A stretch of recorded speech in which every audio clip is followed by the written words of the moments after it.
In this video, I'm going to talk to you about how to solve quadratic equations using factoring. All right, so the steps that we're going to use is first, you're going to make sure that your equation is in standard form. All right, it should be equal to 0.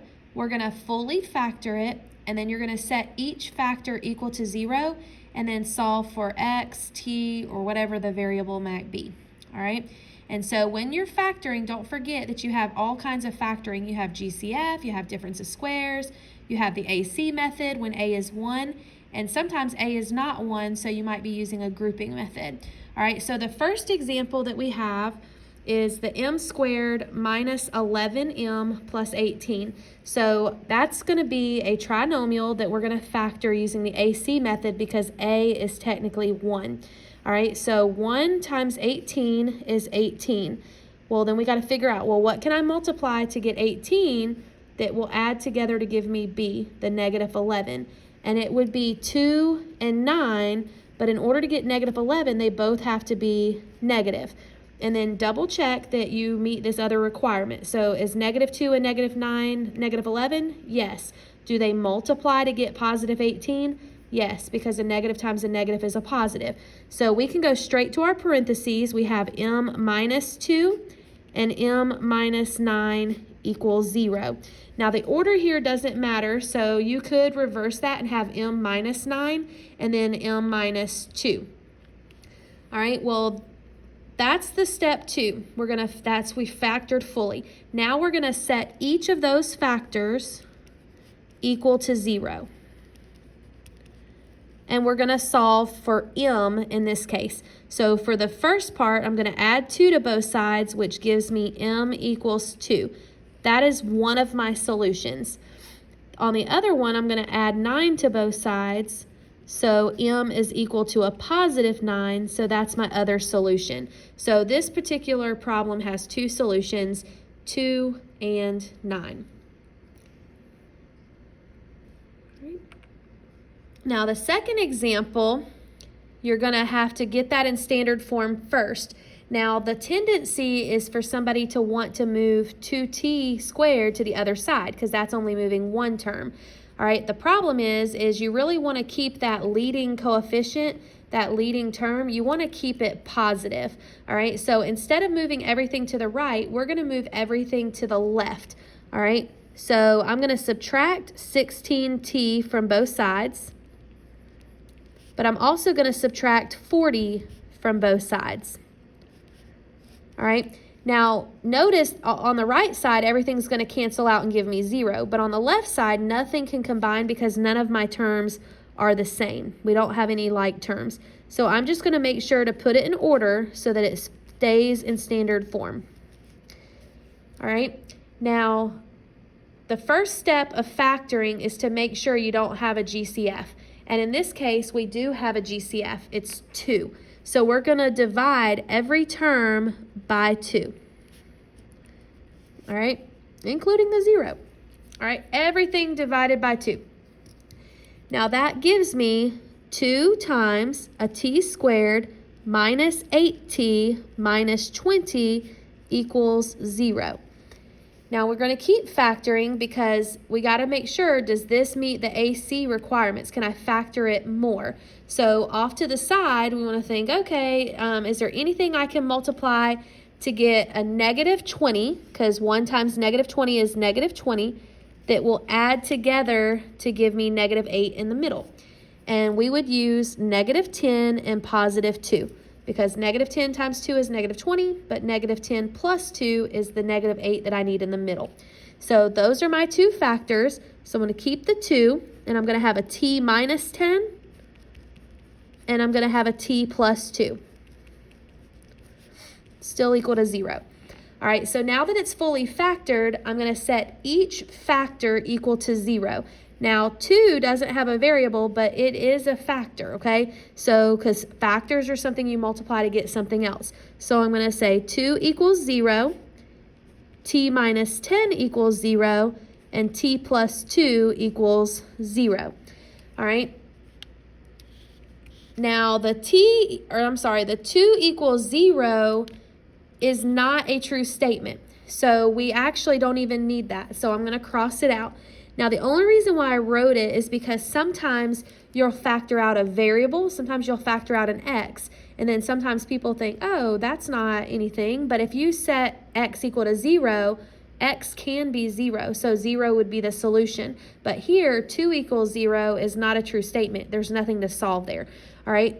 So then t minus 10, we would add 10 to both sides, and t would equal 10. And then I would subtract 2 from both sides, so t would be negative 2. So I have two solutions here, 10 and negative 2. All right. So another example, this particular one it is in standard form, but it has a GCF. It has r, okay? So we're going to have to divide out r, which leaves us with r minus 6 equals 0. All right, so remember the example that I just showed where I had like 2 equals 0 and that didn't work, right? Here, one of my factors is r. Well, r equals 0, and then r minus 6 equals 0. Well, there's nothing to solve here, but can r equal 0? Yeah, absolutely.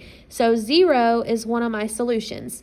And then I'm going to add 6 to the other side for this other one, and r equals 6. So I have two solutions. I have 0 and 6. Both of those are solutions.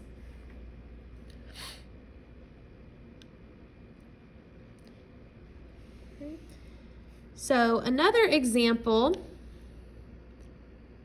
we're having h squared minus 25 equals 0. It's already in standard form, but I need to factor this. I don't have a GCF. It's not a trinomial, but I do have difference of squares.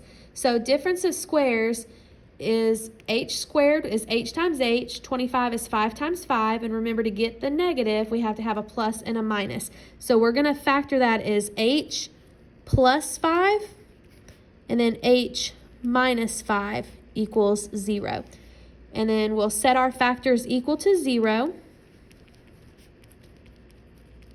and solve for h. So for the first one, I'm going to subtract the 5 from both sides to get a negative 5.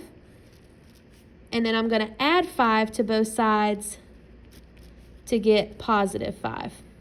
All right, so we have two solutions. Another way that you could write this would be plus or minus 5. All right, so those are two ways that you could do or write it. I did also want to show you, because even though this is difference of squares, I do want to remind you that you can always use isolation of your variable. All right, so how you would do that would be, you would say, okay, if I had this problem again, all right, pretend I had h squared minus 25 equals 0 again. Well, I could add 25 to both sides to get h squared equals 25, and then to unsquare it, remember the inverse operation of squaring is square rooting it, right? So if I square rooted both sides, then h would be plus or minus 5. A common mistake is sometimes people will try this process and they'll say the square root of 25 is just 5. But remember, when you're solving equations, you have to consider that negative as well, because negative 5 times negative 5 is still 25. So that's why I like factoring a little better, because it makes you see it, versus this way, a lot of times people will forget it, unintentionally. All right, so don't forget, you can solve by isolating your variable. Sometimes they call that solving by inspection. All right, but you're just isolating the variable. Or this lesson is more about the factoring, so that's why I started with the factoring. But I just want you to know that there's different ways to solve things, and I'm not super picky about it. I just want you to have all of these tools at your fingertips so that when I ask you to solve an equation, then you can do it. All right, so the last example here is in standard form, okay, but unfortunately we have an a that is not 1. So we're going to have to factor this, and I prefer the grouping method. So I'm going to show you the grouping method with this. All right, so a times c is negative 24.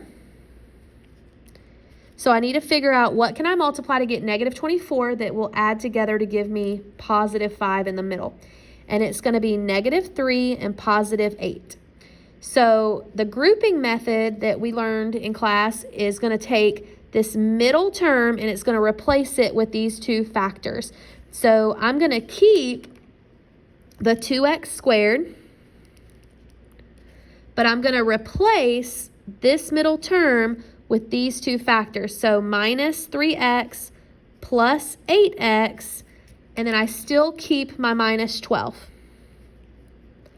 All right, so all this is still equal to 0, but we're going to factor it and then just kind of deal with that at the end. All right, so with the grouping method, we split our problem into two pieces. We have the first group and we have the second group. All right, so we're going to do a GCF on the left side by dividing out an x, which leaves me with 2x minus 3. On the right side, I'm going to divide out a 4, which leaves me with 2x and a minus 3. All right. Now, remember, if you do this process correctly, your parentheses should match, right? They should match. So I'm going to write that down one time. And if they don't match, that means you either messed up or it wasn't factorable in the first place. And then I have the last part, the x and a +4. All equal to 0. All right, so again, if you were to flip-flop these numbers here and did 8 and -3, then this would have been 8x and this would have been a -3x. It would have looked a little bit different in terms of your GCFs and your work, but eventually you would have still gotten the same answer. You would have just had x plus 4 here and 2x minus 3 here. All right, so now we're ready to solve. All right, so we're going to take each of our factors and set them equal to 0. So for the first one, I'm going to add 3 to both sides. So 2x is equal to 3. But unlike the other ones, this time I don't just have x equals 3. I have 2x equals 3. So I'm going to have to divide by 2, and x is going to be a 3/2 or a 1.5. Either one of those is fine. Okay. Some teachers are a little pickier about decimals, but since we're using these to potentially graph, we're finding solutions and where it crosses the x-axis, then a decimal sometimes is easier to work with on a graph. All right, and then the second one, we would subtract a 4 from both sides. So x is equal to -4. So we have two solutions. We have the 3/2 or 1.5, either way, and we have -4. All right, so there's some problems at the bottom that I want you to try. All right, and I'm jotting down the answers real quick just so I can show them to you in a second. All right, so for the bottom 1 through 3, those are your answers. All right, so you can check those. So make sure you do the work, but I want you to be able to check your answers. Sorry. And then on the back side, number 4 will give you a -3 and a 4/3. Number 5 will give you a plus or minus 10, so +10, -10. And then number 6 will give you a -3/4 and a +3/2.